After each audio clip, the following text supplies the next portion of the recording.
Good morning all of you. मैं ममता मलिक आप सबका स्वागत करती हूँ ममता मलिक कॉमर्स क्लासेस में। हम कर रहे थे ट्रेनिंग वाला चैप्टर। तो ट्रेनिंग में देखो आप भाई, अब एक होता है ट्रेनिंग साइकिल, मीनिंग वगैरह हमने पिछले लास्ट क्लास में कर लिए थे।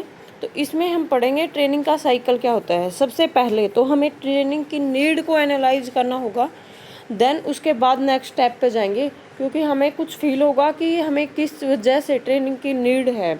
लाइक नई टेक्नोलॉजी आ गई, नया एम्प्लॉइज़ है, उसको नया कुछ नया सिखाना चाहिए, या फिर हम अपनी परफॉर्मेंस को इम्प्रूवमेंट करना चाहते हैं। तो ऐसे ही सबसे पहले तो हमें उस चीज़ की नीड को फाइंड आउट करना है। उसी को फिलअप करने के लिए फिर हम आगे से नेक्स्ट स्टेप में ट्रेनिंग के प्रोग्राम को डिजाइन करेंगे, क्योंकि हमें नीड का ही नहीं पता होगा तो हम डिजाइन उसके प्रोग्राम को कैसे करेंगे। जैसी नीड होगी वैसा ही हम ट्रेनिंग प्रोग्राम बनाएंगे। उसके बाद जैसा हमने ट्रेनिंग प्रोग्राम के अंदर डिजाइन किया है, क्या एक्चुअल में वैसा ही वर्क हुआ है। जो एक स्टैंडर्ड फिक्स हुआ था और जो एक्चुअल परफॉर्मेंस हुई है, उन दोनों के बीच में क्या कुछ गैप रहा है। अगर गैप रहा है तो उसके रीजन को फाइंड आउट करेंगे। उन सब चीज़ों को, उन सब प्रोसेस को हम बोलते हैं ट्रेनिंग इवैल्यूएशंस। इफ अगर हमारा बहुत ही ज़्यादा गैप रहता है in between standard and actual performance, then we should take a new design of trainings. इसके अंदर हम और क्या कर सकते हैं, अगर हमारी टाइम टू टाइम्स भी हमें इवेल्युएट करते रहना चाहिए। इवेल्युएशन हमारा स्टार्टिंग में भी होना चाहिए, स्टार्टिंग में किसी एम्प्लॉयज़ की परफॉर्मेंस कैसी थी, और इन बिटवीन ट्रेनिंग में भी हमें उस एम्प्लॉयज़ की परफॉर्मेंस को चेक करना चाहिए, और लास्ट में भी हम उसकी परफॉर्मेंस को चेक करेंगे। तो सब चीज़ों को देखकर ही हमें क्या करनी होगी, ट्रेनिंग की नीड को डिज़ाइन करना होगा। उसके बाद डिफरेंट आपके मॉडल भी हैं जो कि ट्रेनिंग के प्रोग्राम्स जो है उसको इम्प्लीमेंट करने में आपकी हेल्प करते हैं। असाइनिंग ट्रेनिंग नीड्स, सबसे पहले भी आप अपनी ट्रेनिंग नीड्स को असाइंस करो। उसके बाद जैसे आपकी नीड है और इन फ्यूचर्स में आप क्या जो आपकी ट्रेनिंग प्रोवाइड करके एम्प्लॉयज़ को क्या ऑब्जेक्टिव है जिसको कि आप अचीव करना चाहते हो, तो वो डिसाइड करो। उसके साथ में भाई क्या क्या टेस्ट और डेवलप मटेरियल्स की ट्रेनिंग के टाइम्स पे आपको नीड होगी, उन सब चीज़ों को वो डेवलप करो, बनाओ। फिर उसके बाद यहाँ तक हम कोई सी चीज़ को स्टैंडर्ड को बना रहे थे, बस एक परफॉर्मेंस डिसाइड कर रहे थे रिटर्न वे में। अब उस चीज़ को एक्चुअल में इम्प्लीमेंट करेंगे। इम्प्लीमेंट हो जाएगा यहाँ पे ट्रेनिंग प्रोग्राम। जैसा हमने ऑब्जेक्टिव डिसाइड किया है, एस्टैब्लिश किया है, उसके लिए फिर जो जो एड्स की हेल्प चाहिए, जो जो चीज़ें हमें चाहिए, वो सब चीज़ें मेंटेन करेंगे। अब उन चीज़ों को एक्चुअल में मेंटेन कर देंगे। अब एक्चुअल में वो चीज़ें परफॉर्म की जाएंगी, और जब वो परफॉर्म कर दी जाएंगी, क्या जैसा हमने स्टैंडर्ड में ऑब्जेक्टिव में डिसाइड किया था, क्या एक्चुअल में वैसा ही वर्क हुआ, क्या जैसी हमने ट्रेनिंग डिसाइड की थी वैसा ही हुआ, क्या जो हमारी जिस एम्प्लॉयज़ को ट्रेनिंग प्रोवाइड की गई उसकी परफॉर्मेंस में इम्प्रूवमेंट हुई, जैसा हमने चाहा था उतनी इम्प्रूवमेंट हुई। उन सब चीज़ों को इवेल्युएट करना, उन सब चीज़ों को फाइंड आउट करना आपका इवेल्युएट करना होता है ट्रेनिंग प्रोग्राम। ये सबसे लास्ट होगा। अगर हमारी सेम परफॉर्मेंस नहीं हुई, कुछ गैप आया है, तो रीज़न को फाइंड आउट करेंगे, और नेक्स्ट टाइम जब हम ट्रेनिंग प्रोवाइड करेंगे तो उन सब चीज़ों को ध्यान में रखेंगे। फिर उसके बाद आता है भाई क्वेश्चन कि हमें ट्रेनिंग की नीड्स जो है वो क्यों ज़रूरत पड़ी है, कि भी एनालाइज करेंगे कि हमें ट्रेनिंग प्रोवाइड करने की नीड्स क्यों है। तो नीड्स के अंदर आपके डिफरेंट पॉइंट हैं। जैसे फर्स्ट, ये एक तो सबसे पहले भाई ये फर्स्ट स्टेप्स हैं। भाई सबसे पहले हम नीड को एनालाइज करेंगे, उसके बाद ही नेक्स्ट स्टेप्स को लेकर चलेंगे। फिर उसके बाद है कि ये सबसे मोर इफ़ेक्टिव चीज़ है ये, क्योंकि इसी के बेसिस पे आगे प्लान बनेगा, उसी को इम्प्लीमेंट किया जाएगा और उसी को फिर इवेल्युएट किया जाएगा। अगर हमने अच्छे से नीड को ही फाइंड आउट नहीं किया तो आगे वाले सारे स्टेप जो होंगे वो बेकार हो जाएंगे आपके। तो वह need analyse done prior to creation to the training programme, क्योंकि ट्रेनिंग प्रोग्राम उसी के ऊपर बेस होगा।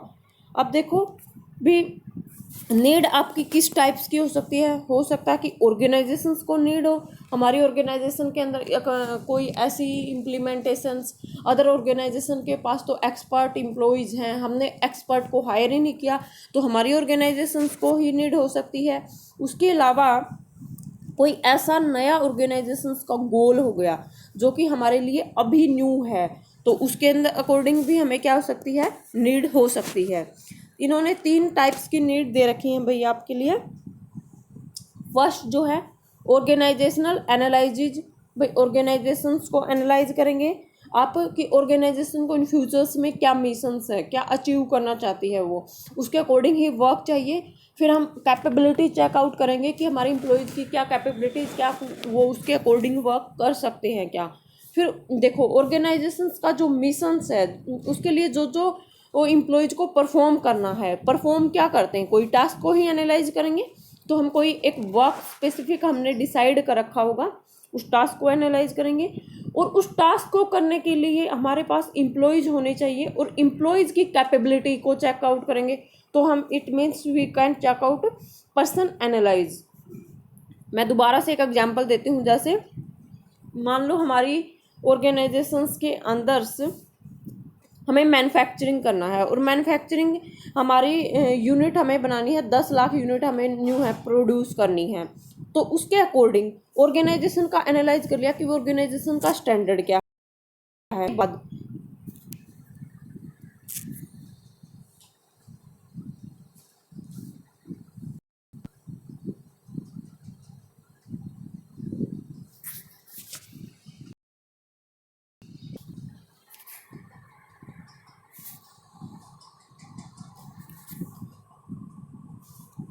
जब हमने ऑर्गेनाइजेशंस को एनालाइज कर लिया है कि हम उसके अंदर एनालाइज कर रहे हैं ऑर्गेनाइजेशंस के टास्क क्या होंगे, उस पर्सन से रिलेटेड क्या होंगे, तो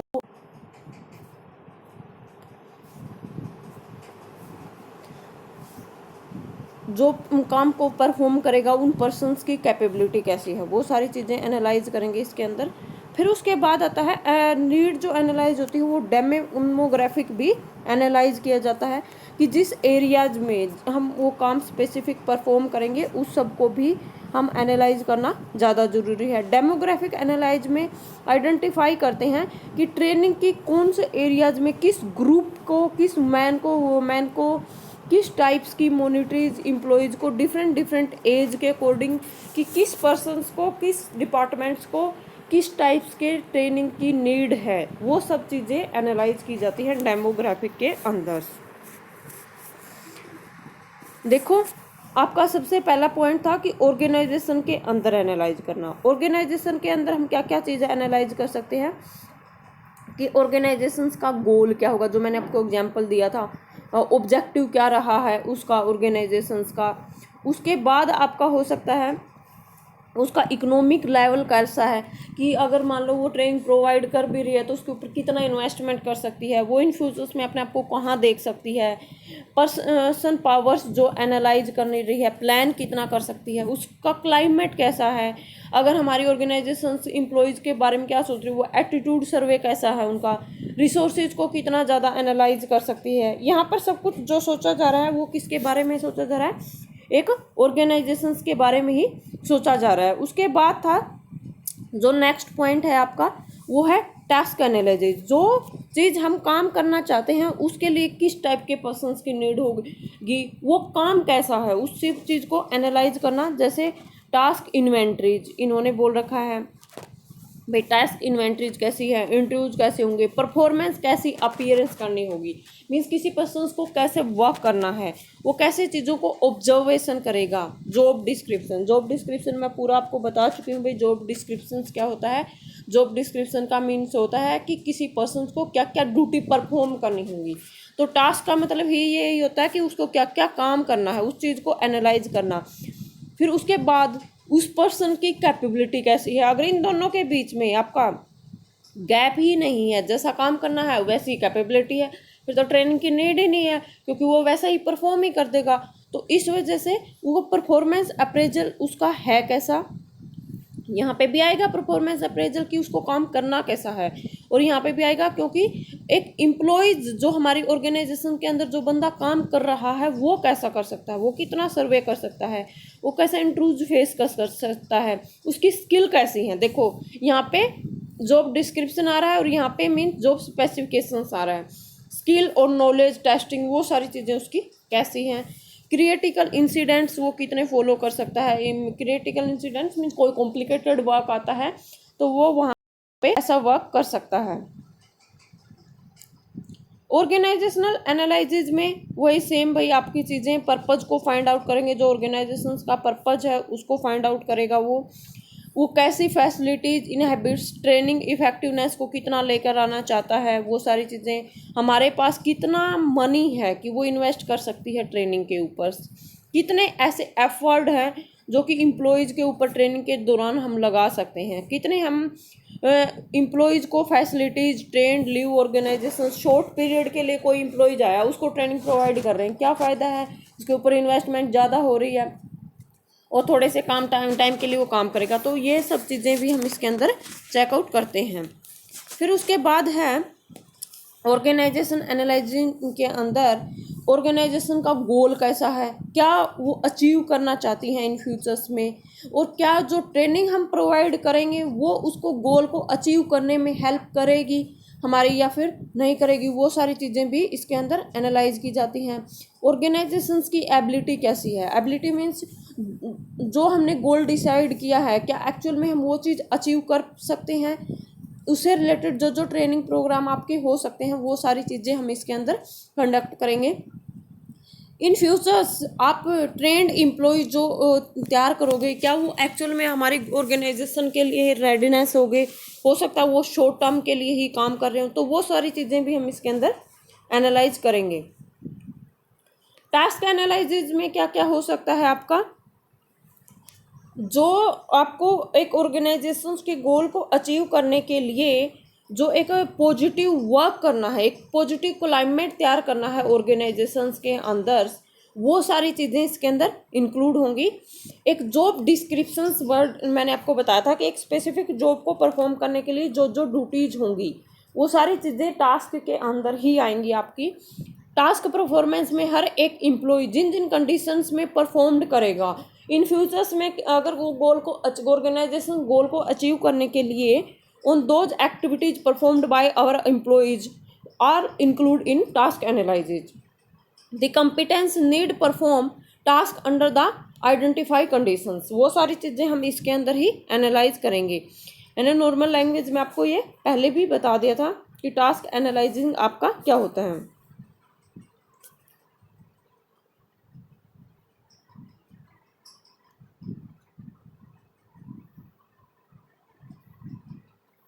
इसी चीज़ को मैं एक्सप्लेन कर रही हूँ इतनी देर से कि आपका जो टास्क एनालिसिस है मीन्स आपकी जो जॉब डिस्क्रिप्शंस है उस चीज़ को हम समझ रहे हैं कि हमें करना क्या है और उससे रिलेटेड ही हम उसको ट्रेनिंग प्रोवाइड करेंगे। फिर इसके बाद हम एक पर्सन को क्या क्या काम करना है वो चीज़ आएगी आपकी टास्क एनालाइज में। फिर पर्सन को एनालाइज करेंगे कि वो उसके अंदर क्या कैपेबिलिटीज़ हैं, वो क्या क्या परफॉर्म कर सकता है, और उन दोनों के बीच के गैप को एनालाइज करेंगे। उसी के अकॉर्डिंग फिर हम ट्रेनिंग का प्रोग्राम डिसाइड करेंगे।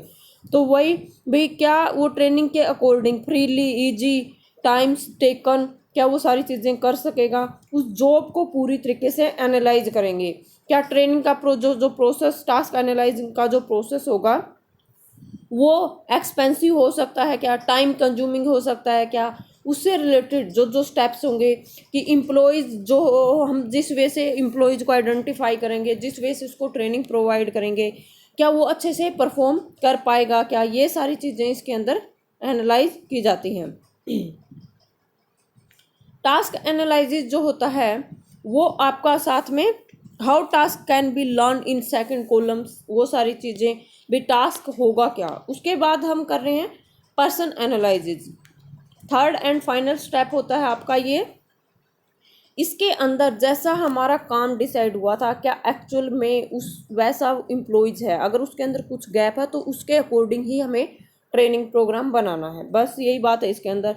B person analyse based on a premises, not every employees need a further training, हर ज़रूरी नहीं है कि हर एक एम्प्लॉइज को ही ट्रेनिंग की नीड है, तो हम उन पर्सन्स को फाइंड आउट करेंगे यहाँ पे जिनको ट्रेनिंग की नीड है, जो पहले से ही बेटर परफॉर्म कर रहे हैं, उल्टा उसको ट्रेनिंग प्रोवाइड करेंगे, वो पहले से उन सब चीज़ों को जानता है, उसको वही चीज़ें बार बार बताएंगे, तो उसके लिए वो बोरियत और क्रिएट करेगा। तो इस वजह से आपको क्या करना है, यहाँ पे आपके लिए सिर्फ उन्हीं पर्सन्स को फाइंड आउट करना है जिनको ट्रेनिंग की नीड है एक्चुअल में।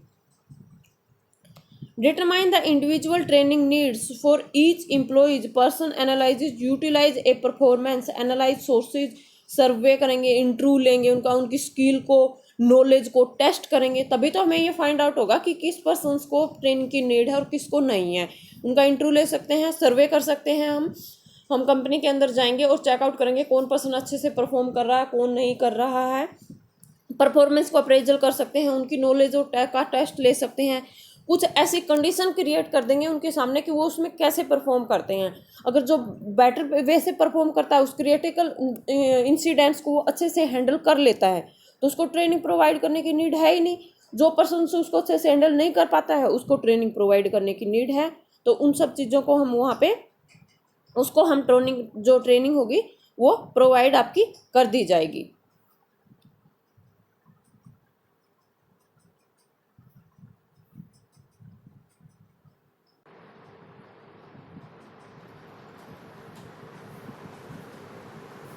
फिर उसके बाद आता है भाई आपके कौन से परफॉर्मेंस अप्रेजल स्कोर्स में आपकी हेल्प करते हैं कि आप क्या क्या चीज़ें हैं जो परफॉर्मेंस अप्रेजल मीन्स जो काम कर रहा है उसको चेकआउट करना कि वो कैसी परफॉर्मेंस दे रहा है कोई भी एम्प्लॉइज। तो उस टाइम पे आप क्या कर सकते हो, अगर मान लो आपके पास 20 एम्प्लॉइज हैं तो सबसे बेटर जो कर रहा है उसको आप 1 रेट दे दोगे। तो वो सारी चीज़ें आप क्या कर सकते हो, रेटिंग मेथड इसके अंदर यूज कर सकते हो, इंडिकेट कर सकते हो आपकी किसको ज़्यादा ट्रेनिंग की नीड है। कुछ रेटिंग मेथड के कुछ डिसएडवांटेज भी हैं, जैसे कि आप कुछ एक चीज़ ऐसी होती है जिनमें हर एक चीज़ में आप रेटिंग नहीं कर सकते। जैसे आपके पास 5 पर्सन हैं तो आप रेट कर सकते हो कि ये पहले नंबर पे, ये दूसरे नंबर पे। और अगर आपके पास 50 नंबर है तो उनको आप कैसे रेट कर 500 पर्सन्स हैं आपके पास तो उनको कैसे रेट करोगे। सबसे बेटर वाले को भी चलो आप चूज कर लोगे और सबसे लोवेस्ट वालों को भी, बीच वालों को रेट करना बहुत ज़्यादा मुश्किल हो जाता है। और एक है ना, रेटिंग वहाँ पे ज़्यादा काम करती है, थोड़ी सी क्वालिटेटिव टाइप के वर्क होते हैं, क्वांटिटेटिव टाइप वालों में ये रेटिंग ज़्यादा नहीं होती। तो आपके ये क्या कर सकती है, एक रॉन्ग कंक्लूजन भी आपको दे सकती है, आप परफॉर्मेंस अच्छे से उनको मेजर नहीं कर पाओगे। और परफॉर्मेंस अप्रेजल करना ही हो सकता है जिस टाइम पे आप कर रहे हो उस टाइम पे वो बेटर वर्क कर जाए और वैसे वो नॉर्मली नहीं कर रहा हो, क्योंकि इन प्रेशर में आप कोई भी पर्सन ज़्यादा वर्क कर देता है। उसके बाद आता है पर्सन एनालाइज सर्वे के अंदर हम और क्या कर सकते हैं, जो जो एरर आई हैं आप उनको फाइंड आउट करो, उनको एलिमिनेट कर दो। परफॉर्मेंस एरर के अंदर जो जो एरर आई हैं उन सब चीज़ों को आप रिमूव कर सकते हो, उनको नई अपॉर्चुनिटीज़ प्रोवाइड कर सकते हो एम्प्लॉयज़ को बेस्ट वे से। इफेक्टिव परफॉर्मेंस अप्रेजल के लिए आप कुछ केस उनके सामने रख सकते हो, जॉब डिस्क्रिप्शंस उनको बेटर प्रोवाइड कर सकते हो, उनको बेटर नॉलेज प्रोवाइड कर सकते हो आप कि वहाँ पे ट्रेनिंग होगी तो आपके लिए बेटर मोटिवेशंस होगा। ये सारी चीज़ें आप इनके लिए कर सकते हो। एक और जैसे कि हमने डिसाइड किया था सेम ही एक बार और फिर से बता देती हूँ मैं प्रोसेस का आपको, कि इसके अंदर आपका ऑब्जेक्टिव डिसाइड होगा, फिर उसके बाद में ट्रेनिंग की नीड को फाइंड आउट किया जाएगा, फिर जैसा आपको ने प्रोसेस डिसाइड किया उसको एस्टेब्लिश किया जाएगा गोल को, फिर वहाँ पे एक ट्रेनिंग प्रोग्राम्स के को डिविजन्स किया जाएगा, ट्रेनिंग प्रोग्राम्स को बनाया जाएगा, जैसा ट्रेनिंग प्रोग्राम हमने डिसाइड किया है वैसा उसको इम्प्लीमेंट किया जाएगा। उसके बाद हम क्या करेंगे भाई, उसके बीच के जो रीजन्स हैं उनको फाइंड आउट करेंगे, तो इवेल्युएट करेंगे कि क्या जैसी हमने प्रोसेस डिसाइड की थी क्या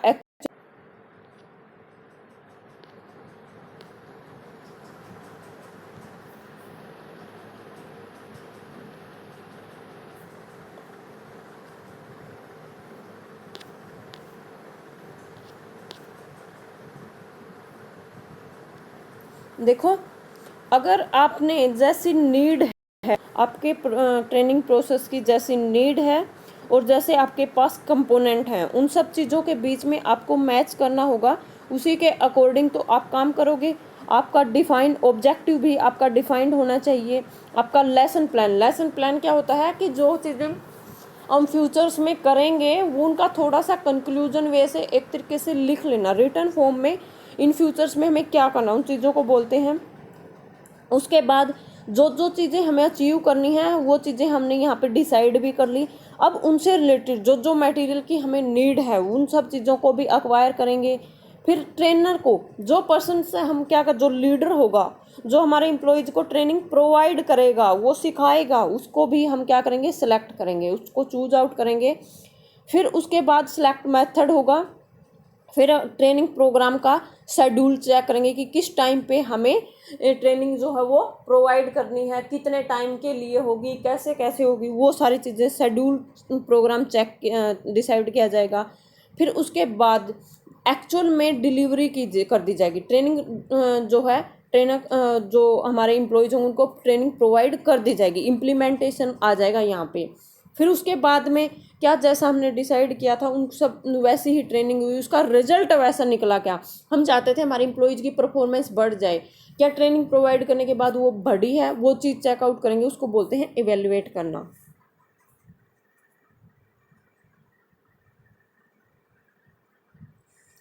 देखो इसके अंदर भाई नीड के अंदर हम किस चीज़ को, परफॉर्मेंस को, और रिक्वायर्ड है जैसी परफॉर्मेंस की रिक्वायर्ड है और प्रेजेंटली वो जैसी परफॉर्म कर रहा है उसको असेसमेंट करते हैं नीड के अंदर। उसके बाद है जो परफॉर्मेंस अगर गैप आया है, गैप ही नहीं है, जैसा जैसे हमारे रिक्वायर्ड है और वैसी ही आ रही है तो ट्रेनिंग की नीड ही नहीं है। अगर गैप आएगा तभी तो हमें क्या है, ट्रेनिंग की नीड है। तो इस वजह से जैसे ही आपको परफॉर्मेंस होगी, अगर गैप होगा, किस नॉलेज स्किल की है, किस प्रोसेस की, रिसोर्सेज की, मोटिवेशंस की, किस चीज़ की आपको नीड है, क्या प्रॉब्लम उनके सामने फेस हो रही है, परफॉर्मेंस जो आ रही है जो स्टैंडर्ड है उनके बीच में गैप आना जरूरी है, तभी तो आप उनको ट्रेनिंग की प्रोवाइड करोगे। अगर नीड उनके अंदर वो ही नहीं है, गैप ही नहीं है, तो आपको कोई ज़रूरत नहीं है। ये तीनों चीज़ें मैं आपको बहुत डिटेल से पहले ही बता चुकी हूँ कि organisation analyse, operational analyse, personal analyse और कंपोनेंट, उनके बेसिस पे हम क्या करते हैं, ट्रेनिंग का प्रोग्राम डिसाइड करते हैं। फिर प्रोसेस के अंदर हम ऑर्गेनाइजेशन एनालाइजिंग में क्या क्या चीज़ें करते हैं, ऑर्गेनाइजेशन का गोल क्या होगा, उसकी क्या क्या स्ट्रैटेजी होंगी, उसके बाद में क्या वो ट्रेनिंग को अफोर्ड कर सकती है, क्या क्या किस यूनिट को ट्रेनिंग की नीड्स है और किस पर्सन्स को भी नीड है। इनफैक्ट ये सारी चीज़ें ऑर्गेनाइजेशन एनालाइज में हम पढ़ चुके।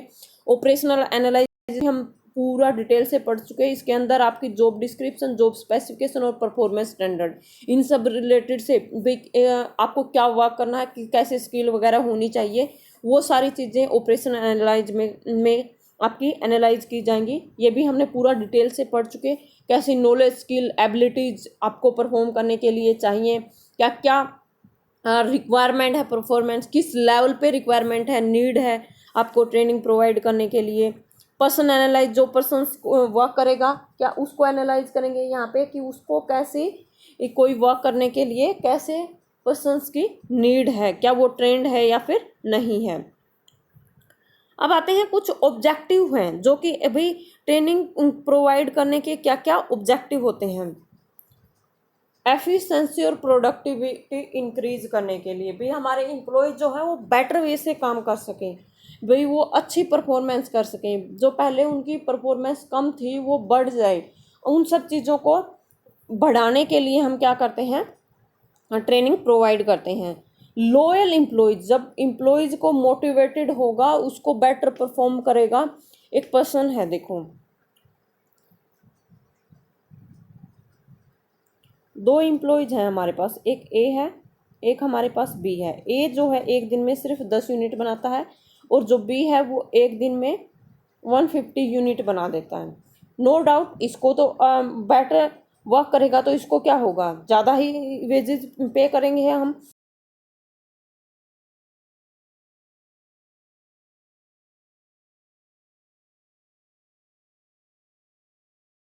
और इसलिए भी होगा, वो अच्छे से काम करेगा तो मोटिवेटेड भी होगा ऑर्गेनाइजेशंस के प्रति वो थोड़ा सा लॉयल भी हो जाएगा, क्योंकि वो अच्छे से काम करेगा, ऑर्गेनाइजेशन उसको अच्छे से पे कर रही है और साथ में वो अपने परफॉर्मेंस से मोटिवेटेड भी है, सेटिस्फाइड भी है, तो वो लॉयल बन जाएगा हमारी ऑर्गेनाइजेशन के। और ये हमारी ये इनके बीच का गैप है, ये किससे दूर कर सकते हैं हम? ट्रेनिंग से ही दूर कर सकते हैं। ए भी इतना काम कर सकता है, लेकिन कब? जब उसको ट्रेनिंग प्रोवाइड की जाएगी। तो ट्रेनिंग प्रोवाइड उस टाइम हमारा ऑब्जेक्टिव लॉयल एम्प्लॉयज़ को क्रिएट करना, कैपेबल एम्प्लॉयज़ को क्रिएट करना भी हो सकता है। इन फ्यूचर्स में आपको अपॉर्चुनिटीज़ मिलेगी ग्रोथ की, खुद एम्प्लॉयज़ में डेवलपमेंट करना चाहते हैं तो उसके लिए भी हो सकता है। अगर कुछ डिमांड आई है, कुछ चेंज हुआ है मार्केट के अंदर, चैलेंज हमें कुछ नया फेस करना पड़ा है, तो उस टाइम पे भी जो है आपकी नीड क्रिएट होती है, ऑब्जेक्टिव क्रिएट होता है ट्रेनिंग का। जो कोऑर्डिनल रिलेशंस बनाने हैं आपके ऑर्गेनाइजेशन का किसी अदर्स के साथ में, उस टाइम भी ट्रेनिंग प्रोवाइड की जाती है। मैन पावर्स जो है उसको हम बनाकर रखना चाहते हैं, हम नहीं चाहते अगर कोई पर्सन मोटिवेटेड ही नहीं होगा, लॉयल ही नहीं होगा तो छोड़ के चला जाएगा, तो ऐसा कुछ क्रिएट करना चाहते हैं तो भी हम यहाँ पे आ जाएंगे। कोई छोड़ के ना जाए, उसका वो चीज़ें की भी क्वालिटी जो है एम्प्लॉयज़ की वो क्या हो, डेवलप हों, उस टाइम पे भी हमें क्या होता है, ऑर्गेनाइजेशन के अंदर नीड क्रिएट होती है।